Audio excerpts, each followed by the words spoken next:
Mais qu'est-ce que c'est que cette dinguerie encore, hein? Qu'est-ce qui s'est encore passé sur les marchés, hein?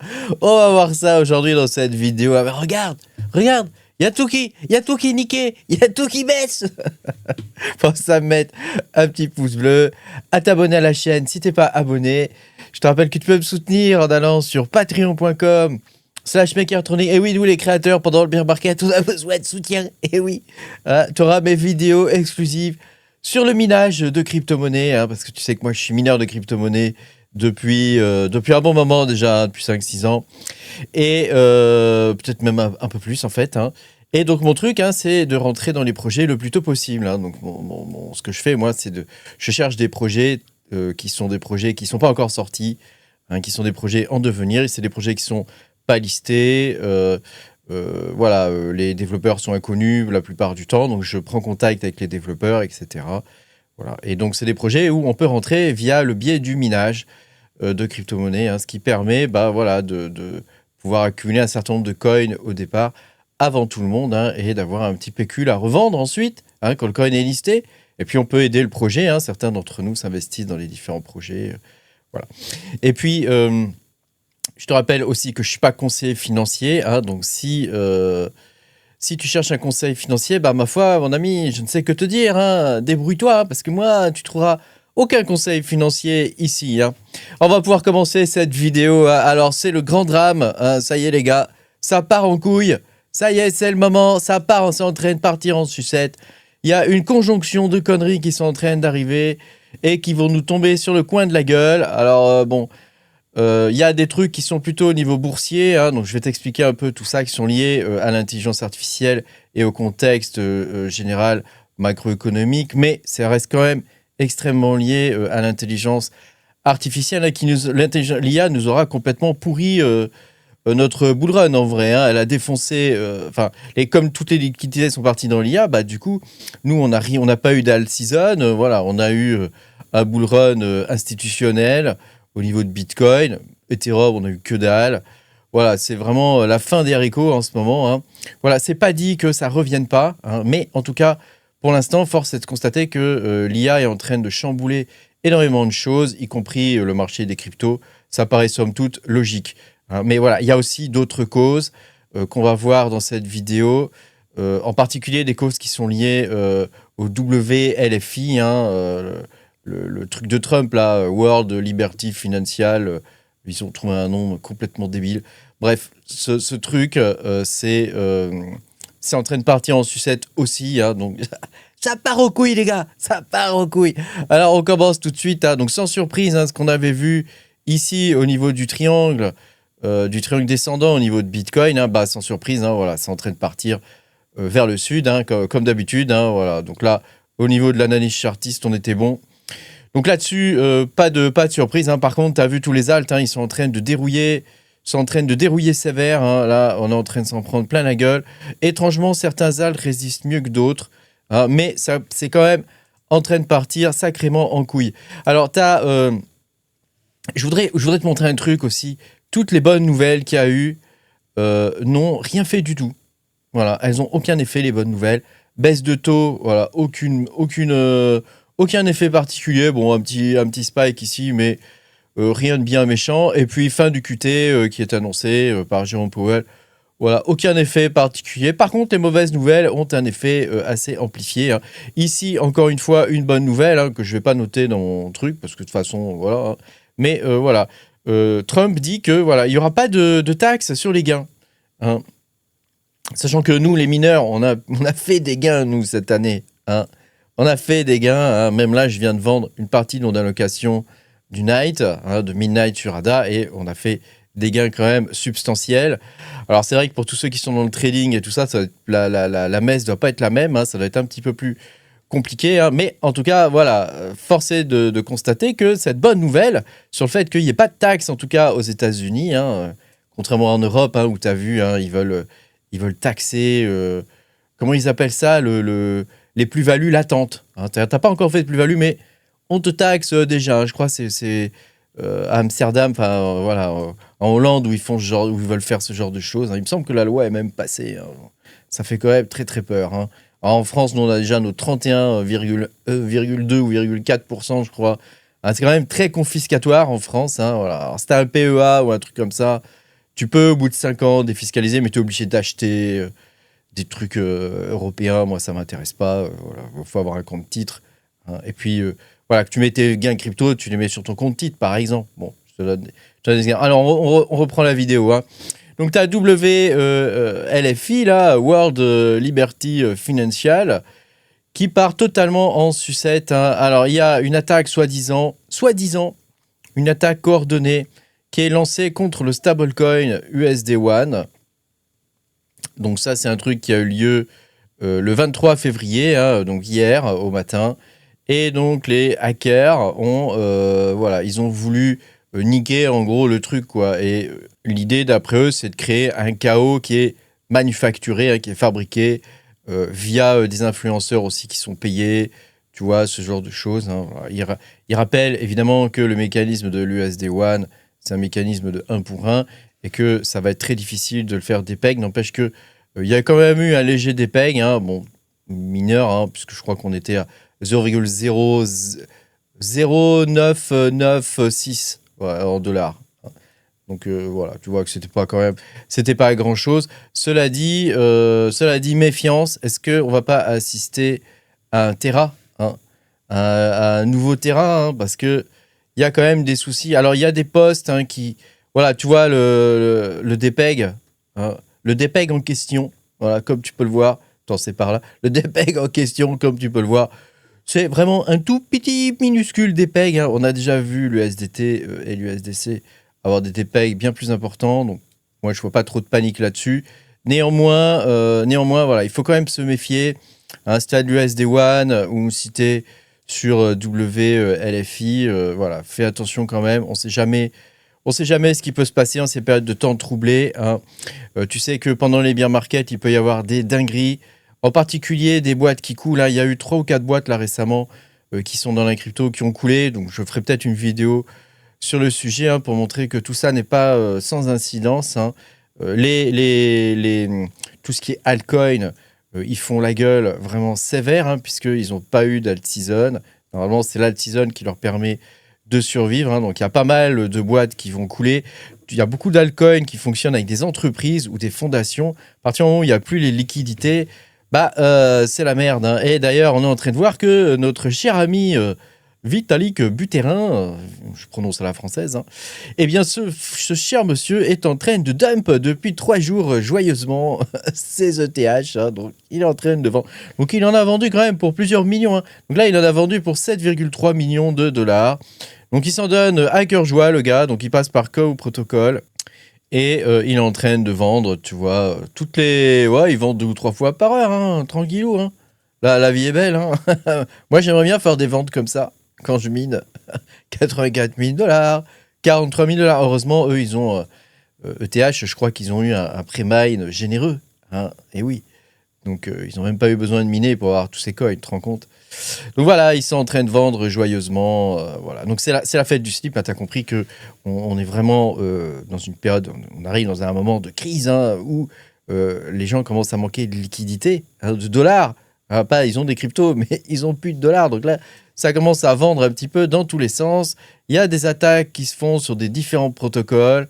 Il y en a qui ont peur pour AAV, hein, parce que voilà, il peut y avoir des petits soucis au niveau d'AAV. Hein. Alors, il y en a qui jouent la sécurité en disant, voilà, ne t'inquiète pas, c'est là où il y a le plus en ce moment, où il y a le plus de TVL, etc. Voilà. Bon, faites très attention en ce moment. Hein. Si vous avez des cryptos, que vous avez ça sur des exchanges bloqués dans des protocoles ou des trucs comme ça, faites très attention, la période est trouble. Alors, on a aussi Zach XBT. Donc, apparemment, c'est une personne qui est assez connue, hein, qui annonce qu'il y a des insiders qui font du trading, hein, donc qui profitent d'informations en interne pour pouvoir faire du trading et gagner énormément d'argent. Voilà. Et donc, ils seraient liés à LFI. Ces gens-là seraient liés à LFI et donc ils profiteraient d'informations qu'ils pourraient avoir, je ne sais pas de la part de qui, au niveau de LFI. En tout cas, Eric Trump a effacé, donc le fils de Donald Trump, hein, du président américain, a effacé quand même pas mal de tweets. Hein. Donc tu vois que là, quand même, il est en train de se passer des choses.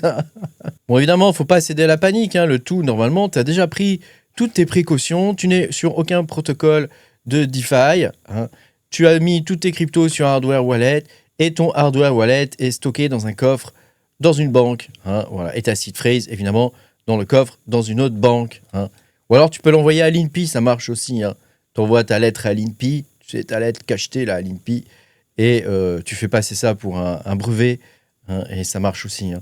Donc voilà, ce genre de choses, tu comprends, hein. Donc là, en ce moment, on est dans une période extrêmement trouble, hein, mais normalement, tu ne devrais pas être inquiété. Alors, il se passe quelque chose, en vérité, il se passe quelque chose en sous-marin, hein. Donc, tout ça, c'est un peu du bruit, en vrai. La vérité, c'est qu'en sous-marin, il est en train de se passer une chose qui est terrible ou pas, hein, mais il y a un bouleversement majeur qui est en train d'arriver, qui est, alors je te montre ça, hein, qui est un papier d'un think tank américain, Citrini Research. Et donc, ce papier nous explique que l'intelligence artificielle, elle est en train de détruire des secteurs entiers de l'économie, ou en tout cas de les réformer. Ça, c'est un rapport qui passe en sous-marin en ce moment au niveau de Wall Street, et c'est ce qui crée en vrai le FUD, hein, c'est ce qui crée plus ou moins le FUD en ce moment. Mais voilà, je pense que c'est un scénario qui est très intéressant. C'est pas une prédiction, comme ils le disent, hein, au niveau du scénario, hein. C'est pas une prédiction, c'est un scénario qui permet voilà, de raisonnablement essayer de deviner comment va se passer l'arrivée de l'intelligence artificielle dans notre monde d'aujourd'hui. Et c'est pas hyper réjouissant au niveau de certains secteurs d'activité. Donc eux, ils l'appellent la crise globale de l'intelligence artificielle, hein, où il y a un déplacement, en fait, une spirale avec un déplacement de l'intelligence humaine, hein, et surtout de la valeur de l'intelligence humaine. Donc l'intelligence artificielle va rendre, pour le coup, l'intelligence humaine, hein, parce que tu sais que le travail aujourd'hui, il est valorisé principalement par l'intelligence humaine, hein, tout simplement, hein. Donc, par exemple, là, je fais une vidéo. Voilà, il faut faire une preuve d'un minimum d'intelligence, justement, pour arriver à pondre une vidéo sur YouTube, hein, ce qui n'est pas toujours facile, hein. Voilà, mais je prends cet exemple-là débile, hein, mais ça ne veut pas dire que je suis intelligent ou quoi que ce soit. Mais voilà, tu as beaucoup de métiers qui sont liés, les métiers les mieux payés, hein, sont liés, évidemment, à une formation et à une intelligence bien particulière. Et donc, l'intelligence artificielle est en train de balayer tout ça, puisque ça va mettre à la portée du kidam des outils de réflexion extrêmement puissants. Je rappelle que l'intelligence artificielle n'a absolument aucune intelligence, mais statistiquement, elle arrive à détailler et à trouver énormément de choses. Alors, ils ont élaboré une sorte de scénario fictif, hein, donc, que je t'ai détaillé ici, hein.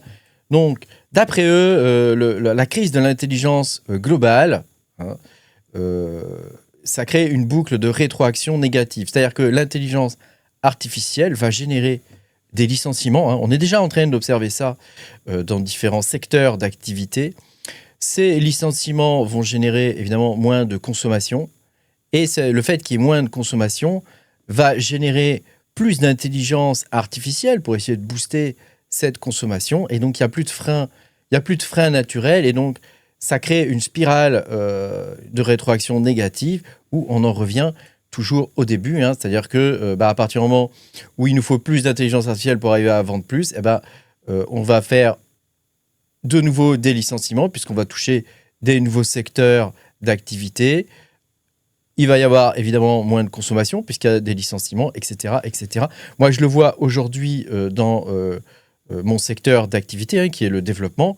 Le développement, c'est un secteur qui est désormais sinistré, hein. C'est un secteur qui a très très bien vécu depuis les années 95 à peu près, hein.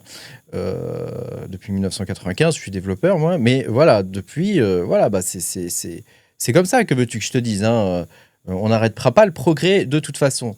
Donc eux, ce qu'ils prévoient, c'est que fin 2025, Q4 2025, il y a une explosion donc, des outils de coding agentique, hein, ce que moi j'utilise désormais au quotidien, hein, qui permettent de répliquer quasiment des SaaS ou des outils à haute valeur, en quelques semaines, voire même en quelques jours, parfois même en quelques heures, hein. Voilà. Ensuite, on a les premiers licenciements, hein, donc ça c'est le cas, hein, était début jusqu'à été 2026. C'est déjà le cas, hein. Il y a déjà des boîtes qui commencent à licencier fortement au niveau de leurs effectifs pour remplacer par des intelligences artificielles avec des agents, hein. Donc là, on parle par exemple par exemple OpenCloud, hein. Mais il y a toutes sortes d'autres agents. Il y a ManuCI, voilà, il peut y en avoir beaucoup, hein. Et puis, on peut développer avec le code désormais, on peut développer des logiciels, entre guillemets, qui vont faire le même taf que ce type d'agents pour un coût bien moindre, hein. Donc, il ne faut pas non plus sauter tu vois, sur toutes les occasions, hein. Voilà. En mars 2027, bah, ça va toucher sectoriellement, hein, parce que l'intelligence artificielle va toucher de façon sectorielle chaque domaine d'activité, hein. Là, actuellement, c'est le développement de logiciels, hein, qui est touché. Donc, on a vu les actions d'Adobe, tu vois, toutes les grosses boîtes, Microsoft, etc., commencer à se péter la gueule. Mais voilà, ça va toucher les cols blancs, hein, comme ils appellent, hein.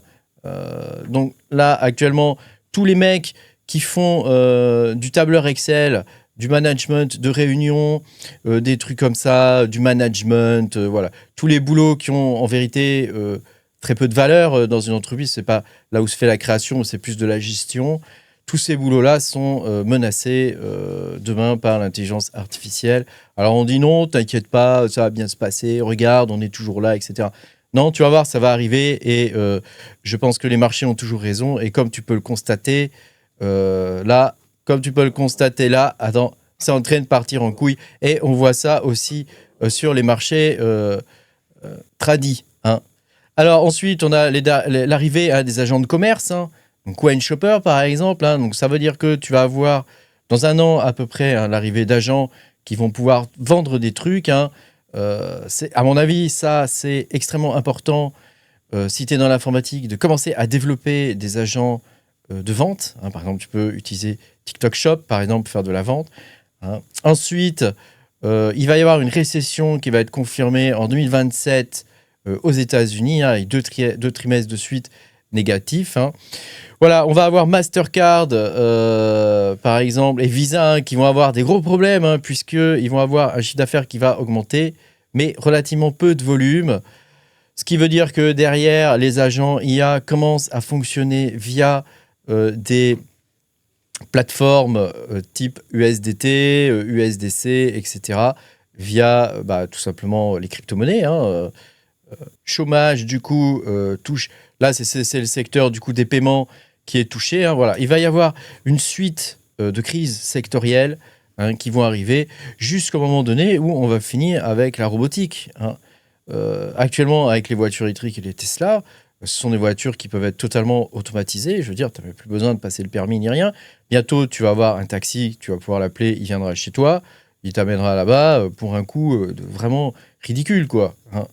Donc, tu vas voir qu'il va y avoir une récession, et donc cette récession va accélérer encore le problème, hein, qu'il peut y avoir au niveau de l'intelligence artificielle, hein. C'est une spirale, hein. C'est une spirale d'intelligence qui sera trop abondante, si tu veux, hein, et il va y avoir un on-wind, c'est ce qu'on appelle un on-wind violent de cette prime d'intelligence, quelque part, hein, qui va entraîner une spirale négative avec aucun frein naturel, hein, pour bloquer cette spirale de l'intelligence artificielle.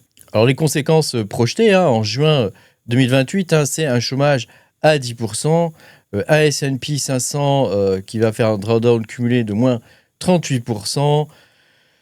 Voilà, l'immobilier, la tech, ça va être terrible, hein, parce que la tech, hein, la tech, elle fait vivre l'immobilier, hein, dans certaines zones du monde, hein, par exemple à San Francisco, voilà, là-bas, la Silicon Valley, hein, ça fait à Paris, hein, où il y a beaucoup d'entreprises de tech, hein, c'est l'immobilier vit grâce à la tech, hein, en partie, hein. Donc tu vois, c'est l'immobilier, donc moins 11%, Seattle moins 9%, hein, donc il va y avoir une crise immobilière assez forte, hein. Est-ce que tout ça va nous amener vers une crise obligataire, hein, qui serait une crise encore plus grave? Voilà, aujourd'hui, on en est là. Donc, si tu veux, tout ce qu'on peut voir aujourd'hui, tout ça, c'est un petit peu, tout ce que je t'ai montré avant, là, c'est un petit peu du bruit comparé à ce qui est en train de se passer en sous-marin, hein. Alors, une chose qu'il faut bien noter, hein, c'est que les grands gagnants de tout ça, ça va être l'or et le Bitcoin. Eh ben ouais, parce que pour l'instant, Bitcoin, on a l'impression que c'est la merde, hein, et c'est vrai que c'est la merde, hein, puisque c'est le cycle de 4 ans, hein. Mais quand ça va repartir, ça risque de repartir extrêmement violemment. Donc, tu as compris, hein, la crise sectorielle, hein, c'est d'abord le software, hein, tout ce qui est SAS, par exemple, tu vois, ce genre de choses. Hein. Bon, tout ça, c'est la fin hein, de tout ça. Hein.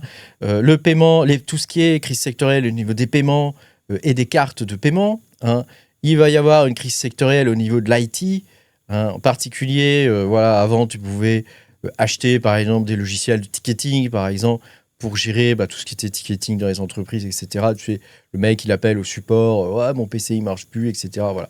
Tout ça, tu peux le développer quasiment en une journée hein, avec le code. Donc bon, c'est tellement simple en vrai. Hein. Voilà, derrière, tu peux avoir aussi tout ce qui est le DoorDash, hein, donc tout ce qui est immobilier, assurance, il va y avoir des agents hein, qui vont venir te vendre ce genre de choses. Ça va éliminer toute la partie friction humaine, tout va être automatisé. Voilà, tout ce qui est crédit privé aussi hein, vont être touchés. Hein. Bon, tu as compris que l'intelligence artificielle a des bons côtés, mais il y a des parties de l'économie qui vont être sinistrées. Hein. Actuellement, le Dow Jones, il a à moins 1,7%. Le S&P 500, il a perdu 1%. Et le Nasdaq, 1,1% à cause de ce rapport. Voilà, je voulais t'expliquer un peu le fond des choses pour que tu comprennes un petit peu d'où ça ressort, tout ça, et quels sont en fait les leviers, les mécaniques qu'il peut y avoir derrière les marchés, y compris derrière les marchés crypto. Merci beaucoup d'avoir regardé cette vidéo. Pense à mettre un petit pouce bleu, à t'abonner à la chaîne, et puis moi je te dis à bientôt pour de nouvelles aventures. Ciao, ciao!